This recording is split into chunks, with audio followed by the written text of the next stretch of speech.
মাত্র 5 মিনিটের মধ্যেই ব্যবস্থা নিল রেল পুলিশ প্রশাসন।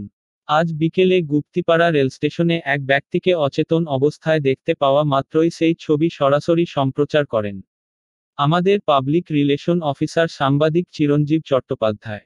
এরপর মাত্র 5 মিনিটের মধ্যেই পুলিশ পৌঁছে যায়, জলের ছিটে দিয়ে ওই ব্যক্তির চেতনা ফেরানো হয়।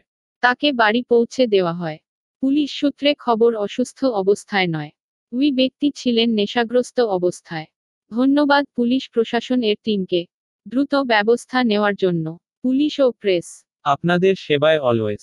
Police and press at your service always.